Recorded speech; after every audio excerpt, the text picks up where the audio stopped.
Hello everyone, welcome to Edugenius. तो आज हम आ गए हैं नेक्स्ट पार्ट पे अडेप्टेशन एनिमल्स के, जिसमें हम पढ़ रहे थे अडेप्टेशन अकॉर्डिंग टू हैबिटेट, जिसमें कि लैंड पे रहने वाले एनिमल्स जो कि टेरेस्ट्रियल एनिमल्स हैं उनका पढ़ रहे थे। और हमने पहला एनिमल पढ़ा था जो कि डेजर्ट में रहता है। डेजर्ट में कौन सा एनिमल रहता है? कैमल। उसने अपने अंदर क्या अपने स्ट्रक्चर मतलब अपनी बॉडी के अंदर क्या चेंजेस लेकर आया था वो, ताकि वो इतनी हॉट डेजर्ट के क्लाइमेट में वो रह सके।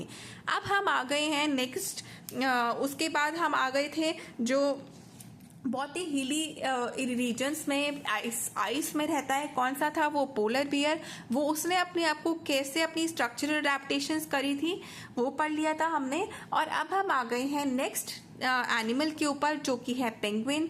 है ये भी एक टेरेस्ट्रियल एनिमल, लेकिन ये भी एक स्नो आइसी एरिया में रहता है। और ये अपने आप को कैसे अडेप्ट करता है? पेंगुइन पहली बात तो कहाँ रहते हैं? अरे ये तो एंटार्क्टिक रीजन में रहते हैं। एंटार्क्टिका देखा है आपने? एंटार्क्टिका जो पूरी अर्थ के, जो हमारी ये अर्थ है ना, उसका यह नॉर्थ पोल था, ये था आर्कटिक रीजन, और ये हो गया हमारा साउथ पोल जो कि हो गया एंटार्क्टिका। हमारा यहाँ पे एंटार्क्टिका है।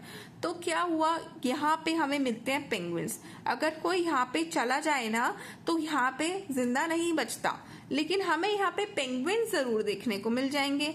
तो पेंगुइन्स अपने आप को इतनी स्नोई एरिया में कैसे सरवाइव कर लेते हैं, है ना? ऐसी जगह पे जहाँ पे कोई इंसान भी सरवाइव नहीं कर सकता, लेकिन हमें पेंगुइन जरूर मिल जाते हैं। तो पेंगुइन्स भाई, तुमने अपने अंदर क्या स्ट्रक्चरल अडेप्टेशंस करी हैं? चलो देखो पढ़ते हैं। पेंगुइन्स एक तरीके से तुम्हारे अंदर बहुत कुछ वैसा तो जरूर मिलेगा जो पोलर बियर के अंदर मिलता था, है ना? हाँ, क्योंकि वो भी स्नो में रहते थे, तुम भी स्नो में रहते हो। चलो पढ़ते हैं। सबसे पहली चीज भाई, तुम्हारे पोलर बियर, तुम्हारे पास ब्लबर था ना? क्या था ब्लबर? ब्लबर एक थिक फैट था स्किन के अंडर, जो कि उसे गर्मी देता था, उस वाली ठंड से बचने में मदद करता था। तो ब्लबर जो होता है, ये वाली थिक स्किन थी। क्या थी? थिक स्किन थी। ये वाला थिक ब्लबर क्या करता है?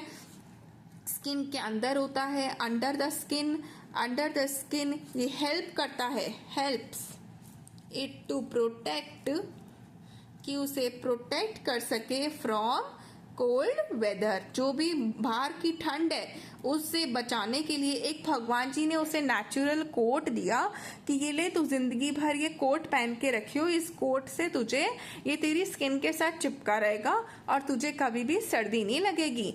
ठीक है? कोल्ड वेदर कहाँ का? एंटार्क्टिका का। क्लियर है? नेक्स्ट उसके बाद, अच्छा पेंगुइन तो मैंने दिखाई ही नहीं आपको।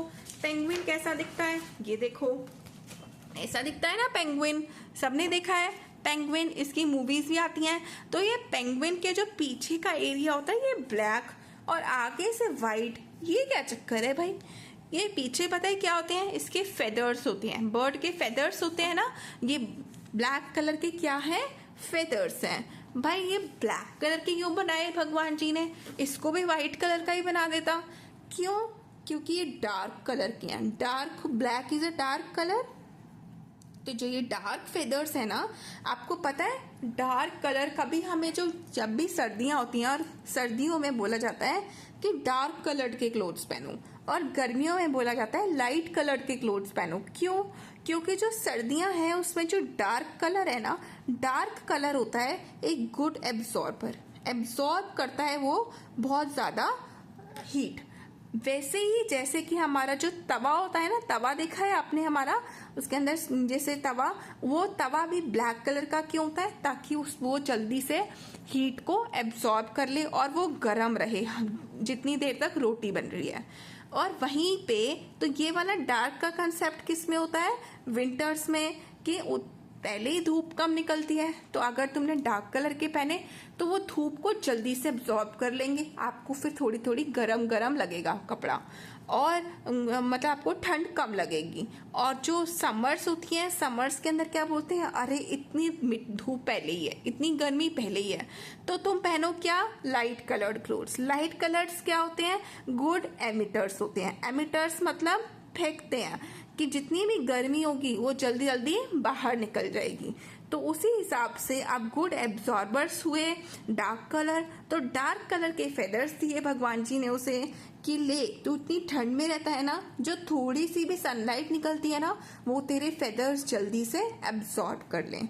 ठीक है, तो डार्क कलर के फेदर्स क्या करते हैं, dark feathers on penguins back, penguins के बैक पे हेल्प इट टू एब्जॉर्ब, क्या करते हैं, हीट को, जो थोड़ी सी भी सनशाइन निकली है उसको एब्जॉर्ब करना, heat from sun, from the sun to keep it warm, ताकि वो थोड़ा थोड़ा गर्म रहे। क्लियर है आपको ये कॉन्सेप्ट कि डार्क कलर के फेदर्स ही क्यों होते हैं पेंगुइन तेरे पास, व्हाइट कलर की पूरी बॉडी क्यों नहीं हुई जैसे पोलर बियर की थी, इसलिए क्योंकि ताकि मुझे थोड़ी सी जो भी सनशाइन मिलती है वो मेरे फेदर्स एब्जॉर्ब कर सकें। नेक्स्ट हो गया भाई वेब्ड फीट, किसके पड़े थे, और वेब्ड फीट, वेब्ड फीट वैसे ही हो गए ना फीट, जैसे कि पैडेड फीट पड़े थे हमने कैमल के, कि तेरे पैरों के अंदर मिट्टी ना घुसे ऐसे हो और गर्मी और जो गर्म सैंड है वो तुझे ना लगे। अब पेंगुइन्स तेरे पास पैडेड फीट नहीं है, तेरे पास कौन से फीट है, वेब्ड फीट। वो क्या करते हैं, अब वेब्ड फीट उसे जो भी आइस है, आइस के ऊपर उसके जो पैर हैं वो स्लिप ना करें, तो इसलिए भगवान जी ने उसको वेब्ड फीट दिए। तो वेब्ड फीट क्या करते हैं ऑफ पेंगुइन, हेल्प करते हैं उसे टू स्विम ऑन आइस। बताया था ना मैंने कि जो पेंगुइन्स होते हैं वो वॉक भी करते हैं और स्विम भी करते हैं, देखा है ना पेंगुइन्स को स्विम करते हुए, है ना। तो पेंगुइन्स को स्विम करने में अगर वो स्विम करेंगे तो वो फिसल ना जाए, तो वो उनको कौन से फीट हेल्प करते हैं, उनके वेब्ड फीट। ठीक है, और एक और आती है उनके पास एक और स्ट्रक्चरल अडेप्टेशन कि उनके पास होते हैं फ्लिपर्स, स्लिपर्स नहीं फ्लिपर्स। ये फ्लिपर्स क्या होते हैं, फ्लिपर्स भी उन्हें क्या करते हैं, उनके पास एक तरीके से जैसे बर्ड्स के पास फ्लाई करने के लिए विंग्स होते हैं ना, वैसे पेंगुइन्स के पास थोड़ी दूर तक स्विम करने के लिए वो वाले फेदर्स दे देते हैं भगवान जी कि ये ले कि तुम स्विम कर सको फ्लिपर्स की हेल्प से। पैर भी है और वही वाले उसके विंग्स भी हैं, तो ये क्या करते हैं flippers, help them to swim. ठीक है, हेल्प देम टू स्विम।